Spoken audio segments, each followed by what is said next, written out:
This man is about to become the first person in history to walk a path around the Earth, and after 27 years of walking, he is now on the final stretch. Carl Bushby began his journey from Chile in 1998, and he planned to walk all the way back to the UK without breaking two rules. First, he couldn't use any form of transportation, and second, he couldn't return home until he arrived there on foot.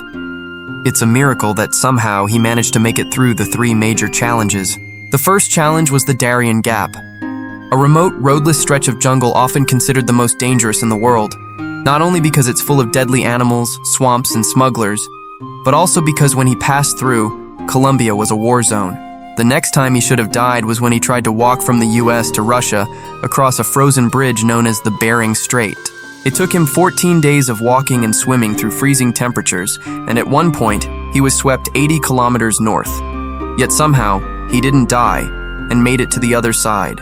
However, upon reaching Russia, he was detained for several weeks, and they actually wanted to sentence him to 5 years in prison. Fortunately, he was eventually released. As soon as he began his journey across Asia, the 2008 financial crisis struck, and he lost several key sponsors. Things became so difficult that he said there were days when he had no food. But when he reached the edge of Asia, he faced his greatest challenge yet, the Caspian Sea problem. To walk across it, he would either have to go through Russia or Iran, neither of which were good options. In fact, he spent over a year in Turkmenistan just trying to figure out a way forward. And when he realized the only way to move on was to swim across. For the next 31 days, he swam over 300 kilometers across the Caspian Sea, becoming the first person ever to do so.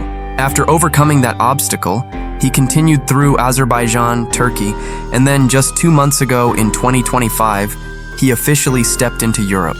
Over the course of nearly 3 decades, this man has walked through wars, pandemics, the invention of the smartphone, the launch of the International Space Station. He has missed it all. He's been walking for so long that his final destination is the very place he left from. What if they made a movie about this man's life?